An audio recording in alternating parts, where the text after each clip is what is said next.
Number 5. Ghosts and the Men in Black. Our first story comes to us from the internet's front page and a very reputable trusted news source, Reddit. A thread was posted asking Redditors, those who've encountered a cryptid, what happened? Now, it's worth a click through, there's a lot of good stuff in there, but our first story comes to us from a user, Amazing Banana.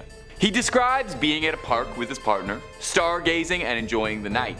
The park was smack dab in the middle between a little suburb and on the other side, some dense foresty area. As the two were sitting and cherishing the moment, making precious memories, our storyteller heard something coming out of the woods that sounded like somebody stomping around. Concerned about something suspicious happening, he looked up to try and see what was going on. He described seeing something walking around, hunched over and walking on 4 legs, wearing what looked like a white cloth over it. Naturally, he was pretty confused, so he asked his partner to describe the same creature as she looked at it, saying it also looked like something draped in a cloth. Scared and confused, the pair took off to their car to take off and leave behind whatever they'd seen. From here on, the two of them went out to another park to collect their bearings and saw a strange black, unidentified flying object that looked like a helicopter, but the OP said it didn't look like any vehicle he had ever seen before, describing it looking more like one of the vehicles from Avatar or Halo Reach. He said it flew in a way unlike anything he had ever seen.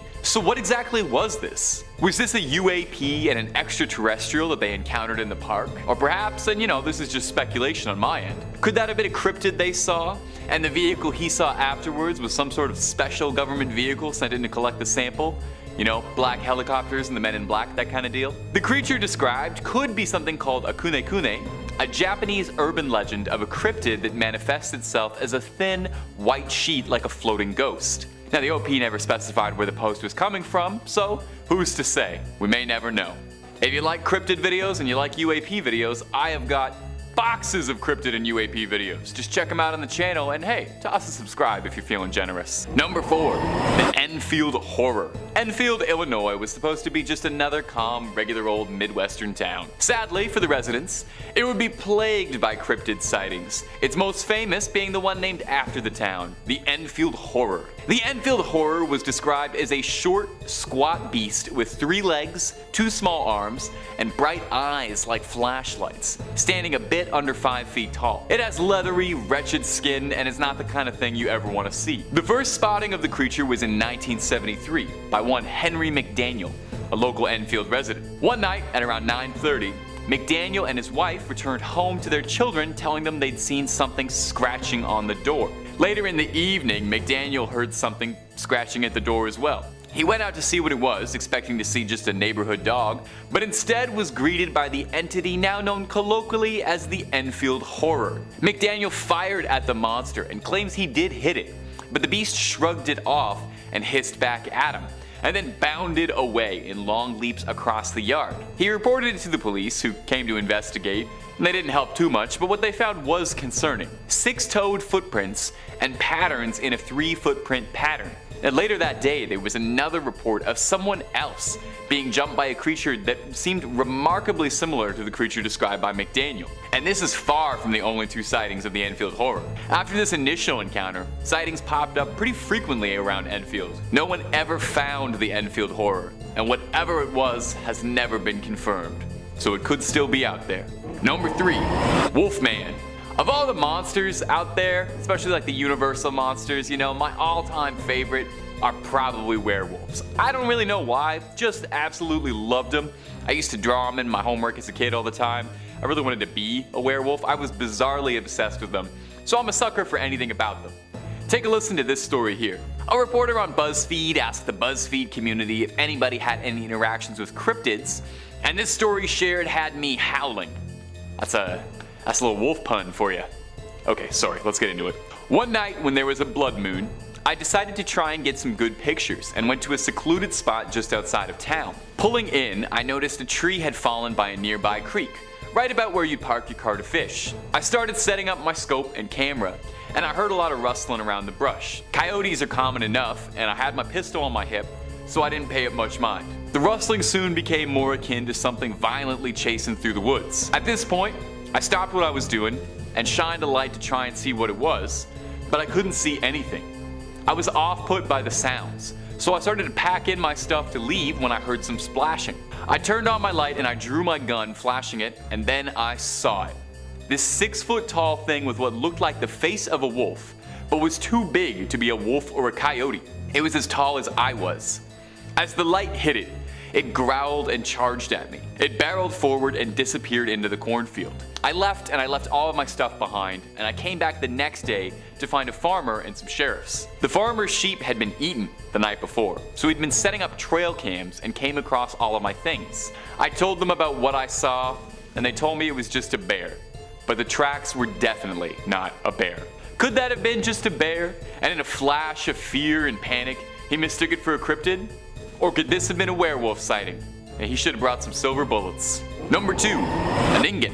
A ningin is a cryptid I'd never heard of before, but after reading about it, I was instantly fascinated by it. It's described as a humongous, blubbery, whale-like creature, but there's a lot of variations on the creature depending on who's telling the story. Sometimes it's depicted as being kinda cute, to be honest. It looks a bit like a seal, beluga, or a dolphin. And sometimes it takes on a more humanoid, terrifying shape, kinda like a merman sort of deal. Interestingly, ningin is a Japanese word for human, implying that it should be more humanoid in description. It's described as being anywhere from 20 to 30 meters long, oof. And sometimes it's described as having a mermaid-like tail. Other times, having hands and hind legs. Basically, one of the few recurrences across all the legends is that it's got ghastly pale, white, blubbery skin, and it's described as having a very blank face, with black eyes being one of the only notable features. They're first described around the 20th century, with most sightings of them occurring around the 2010s. There was a possible sighting in 2006 when people said that they found evidence of a ningin swimming under ice on Google Earth, but from satellite photos, it can be a bit difficult to ascertain if that's actually what's going on. Still, reports and stories of this thing keep popping up, so it could still be out there. And finally, at our number 1 spot, Chupacabra. The Chupacabra is one of the most famous cryptids out there. Its name translates to goat sucker, and depending on the tale, the Chupacabra comes in many forms. Most often, it's described as being a quadrupedal, canid-like monster. But some depictions also describe it as being bipedal and more humanoid in appearance, and some of the really out there descriptions make it out to be like a little alien goblin looking thing. Over the years, there have been several reports of people who claim to have seen the Chupacabra, and even people who claim that they've felled the legendary beast. Most of these sightings though get attributed to coyotes with mange, which give off a sickly appearance and definitely do look demonic. Time and time again, the Chupacabra is debunked as just an urban legend or a misunderstanding, but goats keep going missing, and goats keep getting found with all their blood drained, so what's going on? It's spotted all throughout Mexico, Puerto Rico, and the southwestern United States, always propping up around livestock being drained of blood. So are there really a species of souped up super predator dogs out there? Recently, and maybe you've seen this weird photo going around, a strange bipedal furry-like creature caught international attention online when it was picked up by a trail cam just outside of a Texan zoo. Now there are some who claim that it could just be someone wearing a costume, but it looks a little too spindly for that. As well, skeptics raise that it could just be a coyote standing on its hind legs, which would make sense, but it does look a bit alien. It doesn't really have the stature of a coyote. I'm gonna be honest, if it looks like anything, it looks the most like it's Crash Bandicoot than it does a person in a costume or a coyote. So could this be the elusive Chupacabra? It's occasionally described as bipedal, and maybe it would explain why it's so elusive if it's able to sneak around like this. I just hope we get some answers on this thing. Number 5, snow-wasset. Coming up first on our list of icy cold little critters is the snow-wasset, a fearsome, legless little cryptid and a local one to boot, so I had to include it. Anything that comes from the greater Canada area is a big deal for me. It winters by the Great Lakes and the Hudson Bay, and in the rest of the year crawls up to Newfoundland and Labrador. Totally the wrong time of year, buddy. You gotta go to Newfoundland in the winter for Jake's dinner. Anyway, a snow-wasset is like a weasel. It's a long, furry creature, except it has no legs, except in the summertime where it does have legs and also turns green. If I was a biologist, I would love to get my hands on this thing and figure that out. That particular part of the lore of this creature is really fascinating to me. Why would a creature shed its legs like baby teeth? What cruel joke of evolution is that? It's like a mammal sandworm. Anyway, I gotta move on. When it's in its legless, winterized form, it burrows deep beneath the snow and ambushes its prey by surprise and drags them into the frozen underground. Absolutely horrifying. A frozen, legless, furry little snake is not pleasant by any definition. definition. A wasset is said to be 4 times as large as a wolverine and 40 times as hungry, requiring a vast amount of meat to keep it sustained. Doesn't shed enough calories shedding those legs. I'm sorry, I don't know why I'm so hung up about this, my ghouls, but I am.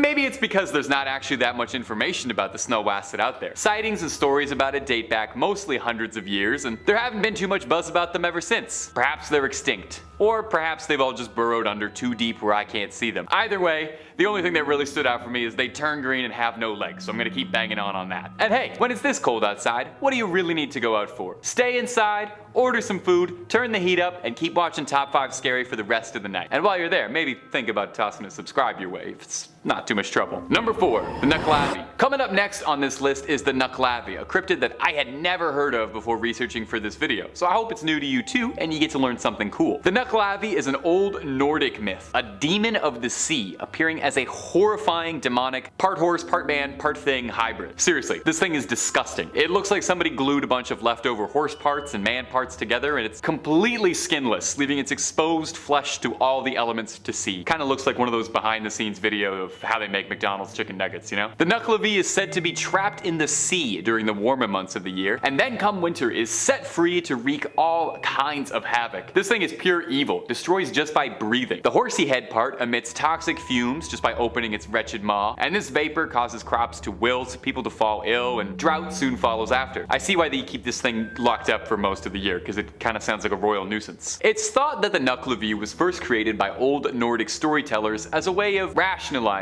and explaining away things like drought and plague destroying the harvest. It's much easier to put a face to your problems, and when that problem is a wretched flayed horseman, it's easy to get angry at that. When stories of the knucklevy were told, it was thought to be so evil that its name was always said in a hushed whisper for fears of speaking too loudly of it could attract its attention. Oh, I wish I knew that about 2 minutes ago. I just said its name like 16 times very loudly. It's said that if you were ever to encounter the dread knucklevy to find the nearest fresh body of water. This sickly creature of the sea is deathly afraid of fresh water, I guess. You'd think a creature with all that skin exposed wouldn't like salt water or the cold, but hey, there you go, to each their own. You do you, terrifying skinless monster horseman. Number 3, a chenu. A chenu is an Algonquin creature of folklore a bit similar to a wendigo, but with some fun regional twists. While both creatures hunt in wooded northern areas, and are both commonly associated with the wintertime, a wendigo is usually depicted as a stretched out, emaciated monster, whereas a chenu is depicted as being massive, very furry, and only getting larger and larger the more it eats. Actually, reading that back now, I realize that's not terribly impressive. Most things get larger and larger as they eat. Much like a wendigo though, a chenu is thought to have been formerly a man who was turned into a beast, either through their greedy ways, refusing to feed the starving, or for those who give in to the darkest of temptations and consume human flesh willingly. A chenu is described as looking like a cross between an old man and a beast, large and imposing in appearance, with big chunks of their own flesh missing, possibly self-inflicted. They cover themselves in the forest, hiding themselves with leaves, bark, snow, pine needles, until they look like a horrible lint roller of the woods that walks upright. Interestingly, unlike a wendigo, it's thought that the process of turning into a chenu can actually be reversed. There's some good news. In some folk tales, the way to cure a chenu is a special medicine that can cause them to vomit up their frozen heart and vomit up the flesh that they've consumed, causing the afflicted to revert back to their human form in a sight that is no doubt disgusting for everybody. But if this isn't possible, if you don't have this medicine on hand, or it's just not feasible to trick a chenu, you can also get it to eat salt, which will apparently melt it from the inside. Poor chenu. You're forced to live a tormented existence as a snow monster, isolated from your former friends, doomed to hunt on your former species, consuming only the darkest meat available, and you can't even order a little bit of salt for your dinner, eating a totally flavorless diet. I got nothing but sympathy for you, chenu. Number 3, kamataichi. I think it's really fascinating what each culture's cryptids look like, you know? Each culture creates cryptids and they all put their fun little spins on it, and whenever I get to make these videos, I learn all sorts of really cool mythological stuff that I'd never heard of before, and I sincerely hope you get that out of these videos too. I'd never heard of this next one, the kamataichi, but I am obsessed with it now. Coming to us from Japan, this yokai, which is like a Japanese type of demon, appears like a weasel except with razor sharp sickle-like claws, like a real-life Sneasel from Pokemon. I'm actually amazed there's no Pokemon directly based on a kamataichi. They seem like perfect for it. They have spiny fur, fur, similar to a hedgehog, like prickly little needles, but they bark like a dog, and their claws could not be any sharper, and they're sickle-shaped. And also, a lot of depictions of them are downright adorable. These funny little creatures are extremely lightweight and have learned how to ride the currents of the wind to travel. They honestly sound kind of like radical in like a California surfer way. The legends of the kamataichi come out of the Chubu region of Japan, when vicious cold winds were so powerful they would cut people down directly. And these legends would take the form of the spirit called the kamataichi, which was the winds themselves as this furry little miscreant. It would attack at your legs, causing you to fall down, exposed and helpless, while it sucked at your blood. It's said that no blood occurs from their woundings because of this, as a kamataichi moves so quickly and sucks it all up. That's almost considerate of it, doesn't leave a stain. These creatures move so quickly, and they're so good at hiding, that they're apparently completely invisible to the naked eye, appearing as nothing more than a sharp, freezing wind on your skin. Amusingly, there's some debate as to whether or not a kamataichi's true origin is actually nothing more than a silly pun. There's a stance samurai would use called a kamataichi, translating loosely to sword stance, which would explain, you know, it's a sharp thing. I don't know where the stance comes in, but it's sharp. However, there are legends all throughout Japan, throughout many regions, all telling stories of creatures that ride the wind and attack humans, and the sickle weasel remains among the most popular and among the most adorable. Sorry, kamataichi, you are just so cute. If anybody knows where to get like a stuffed toy of this little guy, please comment under the video. I need to know. Number 1, the Yeti. Coming in at the number 1 spot, a mainstay of any trip to the mountain, the Yeti. I mean, who else could possibly take the number 1 spot on a list about winter cryptids? Maybe Rudolph the Red-Nosed Reindeer. Does he count as a cryptid? I guess he was. Maybe he's more like a mutant. Anyway, a Yeti is an American manufacturer specializing in outdoor products such as ice coolers, vacuum insulated drinkware, and I'm reading the wrong one. Sorry. Let's do that again. A Yeti refers to an ape-like creature thought to live in the mountains in the Himalayas, standing upright like a man and walking on 2 legs, and is usually pretty big, like 8 feet tall, with long arms, broad feet, and long brownish hair and sunken eyes. It kind of sounded a bit like me, to be honest. While it's pretty common to draw a Yeti as just being like a big giant white gorilla, they're actually pretty different, and most traditional depictions of a Yeti color it with darker fur. They're probably one of the oldest cryptids out there that's still talked about so fondly, with stories of Yetis going all the way back to 326 BC, when Alexander the Great sought out to capture one to see for himself while he was conquering the Indus Valley, although he was told that no Yeti could survive at an altitude low enough to meet him, and Alexander wept, for there were no more Yetis left to conquer. It's got several names. It's sometimes called a Sasquatch, or in the West it's popularly referred to as an abominable snowman, although that's a term by British officers who were stationed in the Himalayas, as no natives to the regions call it that. The name Yeti possibly comes from the Tibetan words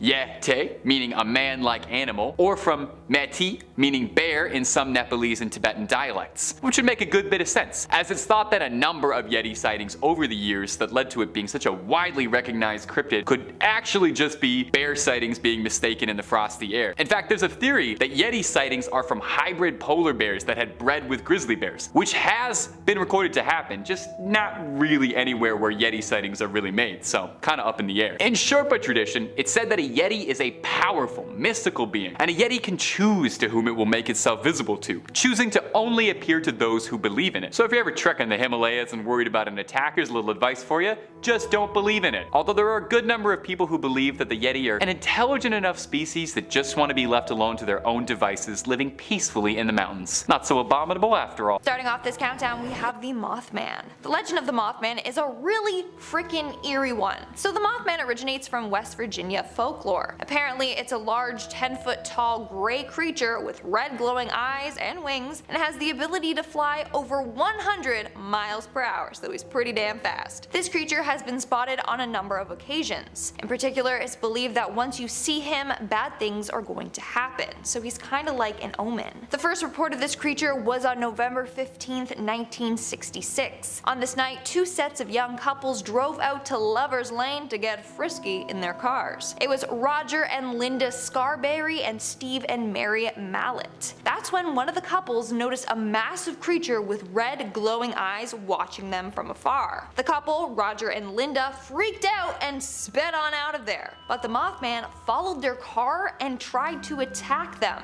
Thankfully, they made it out alright, but they were hella spooked and reported their encounter to the police. During the next couple of days, a number of different people reported similar encounters to the police as well. Like 2 volunteer firemen claimed they saw a large bird with red eyes. Then a contractor named Newell Partridge was out in a field at night when he saw the creature in the distance. He shined his light in his eyes and he said they glowed like bicycle reflectors. He then went on to blame this creature for the disappearance of his German Shepherd. So people all around town were hella freaked out. The scariest sighting would have to be in 1967, around the time the Silver Bridge collapsed. Apparently, people who saw the Mothman then went on to receive premonitions of the bridge collapsing and experienced terrible nightmares. And on the day that the bridge actually did collapse, a number of witnesses claimed that they saw the Mothman perched nearby just watching. That's creepy. As long as he doesn't come to Canada though, I'm good. In our 4th spot today we have the red-eyed roadside cryptid. This is the name given to a creature that a man named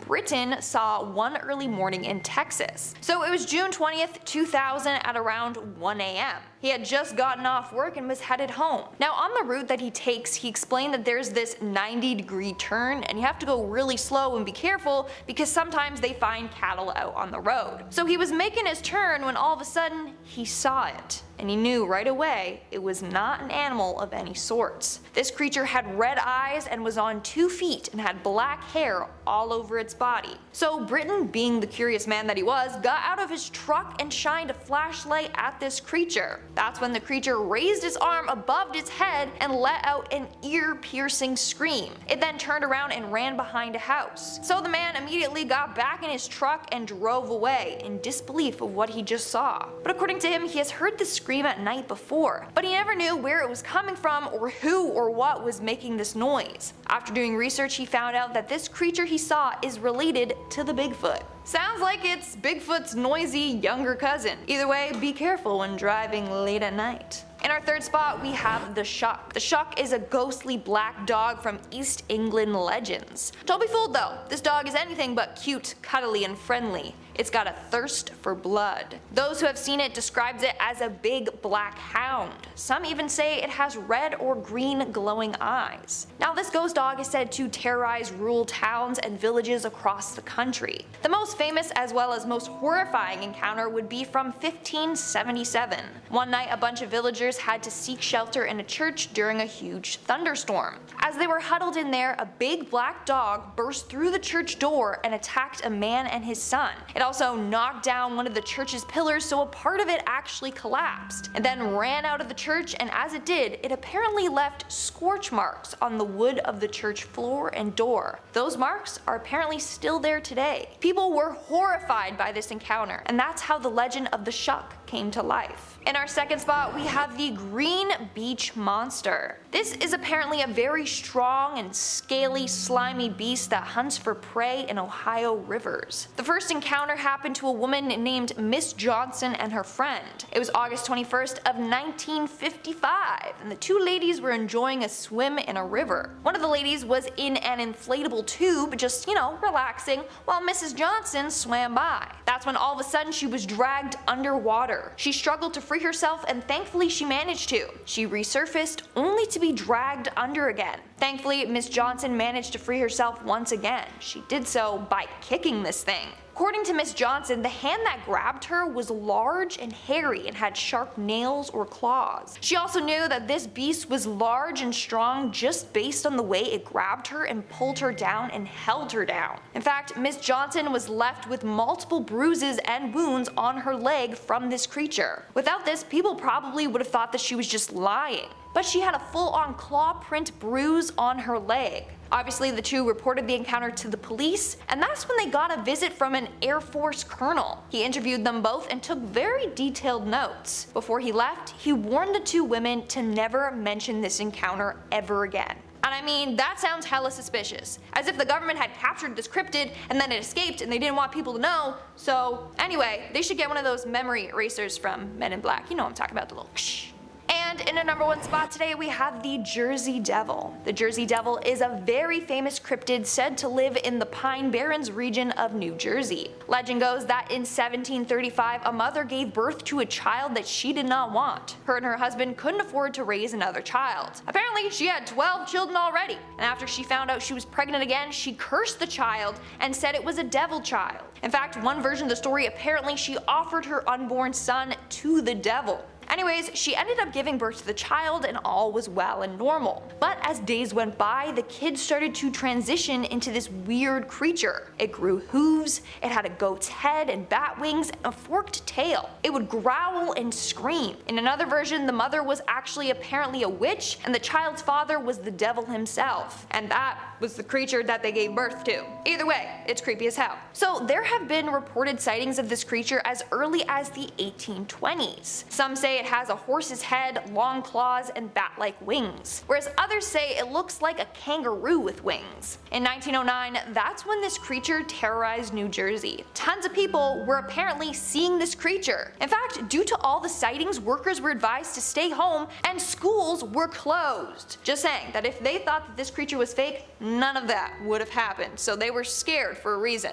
Eventually, the hype around the Jersey Devil died down. That was until 1927. A taxi driver in Salem City was minding his own business when apparently he encountered this beast. The beast was then following the man and was pounding on the roof of his taxi. Hey, I don't know, maybe he just needed a lift. Then in the 1960s, residents were woken up in the middle of the night to strange screaming. They all knew that this was the cries from the Jersey Devil. And in 1980, the Jersey Devil struck again. Officers and forest rangers were called onto a scene at a farm where a bunch of pigs had been killed. Their bodies were all scratched and ripped open, the back of their heads were eaten. But there was no blood on the ground. There's no explanation for what could have done this to the pigs, besides the legendary Jersey Devil. Number 5. The Loveland Frog. First up on our list is the Loveland Frog, a cryptid that was new to me but is very quickly winning my heart, and maybe he'll steal yours as well. The Loveland Frogman is a mythic humanoid frog that is a legend to the people of Loveland, Ohio, which is where the name comes from. The Frogman is described as a 4-foot bipedal frog, mostly appearing to hide around bodies of water. I mean, it's a frog, where else is it gonna go? It was first sighted in 1955 by a businessman driving home alone at night. He was headed out towards Branch Hill in Ohio when he saw 3 strange, short, squat, bizarre-looking creatures standing on their hind legs alongside the road. He described them all as being 3 to 4 feet tall with leathery-looking skin and faces just like a frog with giant glowing yellow eyes. The Frogman would go quiet for a bit and wouldn't be seen again until 1972 when a local police officer was driving home and saw an unidentified 4-foot creature running in front of his car's headlights. When he got a good look at it, the officer described it as a leather-skinned bipedal animal crouching like a frog, and it hurriedly ran towards a river. 2 weeks after that sighting, another Loveland police officer reported seeing the same creature, the same little bipedal frog monster. This officer, however, shot at the Frogman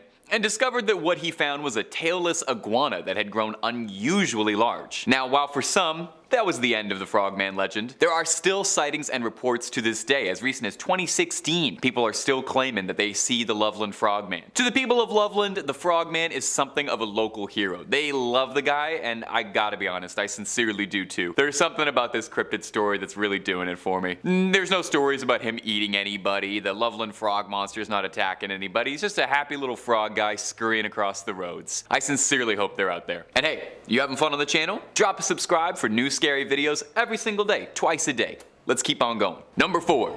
The Fresno nightcrawlers. Up next is the Fresno nightcrawlers, and let me just say right now, these are probably my favorite cryptid on the entire list. If I say another one is, I'm lying. It's these guys. Some cryptids are downright terrifying. Some cryptids will keep you up all night, and maybe these guys will too, but I personally find them downright adorable. These are the Fresno nightcrawlers, bizarre, rail-thin bipedal creatures with no discernible features whatsoever. The only footage we have of them is blurry security camera footage, which doesn't help identify the creatures much at all. They appear short with very, very long legs, almost stilt-like. The first reported sighting of one of the nightcrawlers came from a city in California, Fresno, where the name comes from. A man named Jose was at home late at night with his dog trying to get a good night's sleep, but was repeatedly disturbed by his dog barking at something out the window. He went over to quiet his dogs down and noticed something deeply bizarre on his security camera. He saw a pair of white, elongated creatures strolling down his lawn. The next morning he claims to have seen small footprints all over the lawn. The next sighting of the Nightwalkers was in Carmel, also in California. A former Marine and his wife were driving up a hill, and they claimed that they saw a 7-foot-tall creature that they described as a thin, pale, armless white humanoid walking on by. What are the Nightwalkers?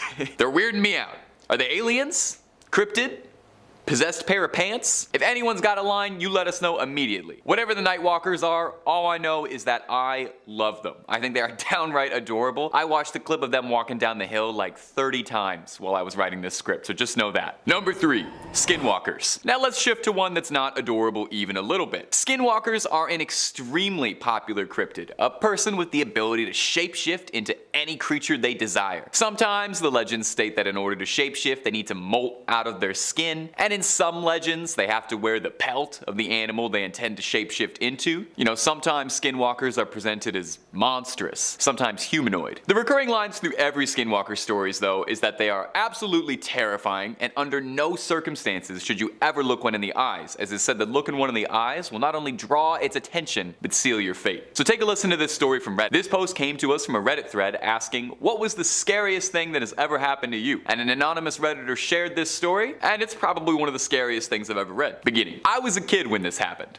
My uncle and I were finishing up gathering firewood from my grandmother because it was getting dark. We were driving back on a dirt road, and I had this awful sense of being watched. Before I could turn to look out my window, my uncle shouted, "Don't." My heart felt like it was gonna beat out of my chest, and I heard a tap on the window. My uncle sped up and started praying in our native language. I didn't know what was going on, and I thought it was over until our truck dipped from the bed. My uncle then started saying, "Look at me and don't turn away," over and over. And then I heard it again, tapping from the window behind me. It was getting harder for me to breathe, and I wanted to cry. A minute or two passed, and the truck dipped. My uncle looked at me and said, "We'll ask your father to do a prayer in the morning so that the evil will forget our faces." Naturally, other people on Reddit were kind of terrified about that story since it's sending a chill down my spine, and they asked him what he thought it was, and the Redditor said simply that he thought it was possibly a skinwalker. What more is there to say? Number 2, the Flatwood Monster. The Flatwood Monster is another West Virginia native, and I've gotta ask, why are there so many cryptid stories coming out of West Virginia? I've never been there, so maybe somebody can clear this up, because all I know about West Virginia is anything John Denver sang about, and he didn't mention Mothman or the Flatwood Monster, but that's a whole different story. Anyway, the Flatwood Monster is a cryptid that's been thought to be an extraterrestrial in nature. It was reported to be 10 feet tall and roughly 4 feet wide. It's described as wearing some sort of mechanical suit like it's Darth Vader rather than a purely organical being, and its most notable feature is its giant bulbous head with 2 gigantic eyes glowing green. It's got a big cowl in the shape of a spade behind it that makes it look a bit like it's an alien vampire, and its body was thick, armored, and it has small, spindly little arms like a T-Rex. Now, the Flatwood Monster's first sighting dates all the way back to 1952, when 3 local boys saw a shining light falling across the sky, eventually hitting the ground nearby at a local farm. The boys returned home to report that they'd seen a UFO crash land and told one of their moms to get a search party going, and honestly, that is exactly what I would do if I ever saw an alien. I would probably still call my mom, to be honest, if I ever saw an alien. From there, they gathered a small search party to go to the farm to approach what they saw. When they reached the top of the hill, they saw a large pulsating ball of fire and smelled a mist that was making their eyes burn. Someone in the search party noticed 2 small lights and flashed his light quickly at them, revealing a creature standing 10 feet tall with glowing green eyes. The creature hissed at them, then glid upwards and head off into the night. What was the Flatwood Monster? Some skeptics have speculated that those eyes could have been that of a barn owl, and the face does kind of light up. The shadow was disguising it, so it would make sense. But that begs to ask, what was the mist? And what was the thing that fell from the sky? Was the Flatwood Monster an alien? And is it just me, or is the Flatwood Monster just the tiniest bit adorable as well? I know it's kind of terrifying, and its bug eyes are gonna haunt my dreams, but does anyone else think it looks a little huggable? It's shaped like a friend? Number 1, Mothman. Mothman is arguably one of the most famous cryptids of all time, and it's captured our heart since he started flapping around in popularity. Mothman's first ever recorded sighting was in 1966 in West Virginia, when 5 men were in a cemetery prepping for a funeral when they saw something bizarre rustling around in the trees nearby, and lifting off was a massive brown-winged creature that disappeared into the night, far too large and unwieldy to be a bird. From there, the legend of the Mothman began to rise. It would get spotted frequently throughout West Virginia and the surrounding states, but its home is West Virginia. 3 days later, after the first sighting of the Mothman, on November 5th, 1966, another sighting occurred. Roger and Linda Scarberry were driving with their friends, another couple, Steve and Mary Millette, around midnight. While driving, the couples noticed that amidst the darkness there were glowing eyes that seemed to be hovering around them. They stalled the car a bit, unnerved about who these mysterious eyes could have belonged to, and through the darkness and the headlights of the car, they saw a creature that stood 7 feet tall with leathery wings folded against its back. The creature began to pursue them rapidly, matching the speed of the car at around 100 miles an hour. They tried to turn around to get a better look at the thing, but the creature screeched and flew upwards into the sky when it was hit by its headlights. Now this would be far from the last sighting of the Mothman. Since these early sightings, Mothman has been reported hundreds of times across West Virginia. He's practically a pillar of the community. I think he's allowed to vote. Some say he's a benevolent figure who wants to help people and warn them of dangers around, whereas others say that he's a more mysterious, nefarious agent, flying around sending people to their doom. There's an allegation that Mothman was involved in the destruction of a bridge in 1967 that led to the death of 40 people. Some survivors claim that they saw the Mothman flying around overhead after the collapse. Whether he's real, a West Virginian legend, a friend or a foe, there's no denying that like a moth to a flame, we're drawn to the story of the Mothman.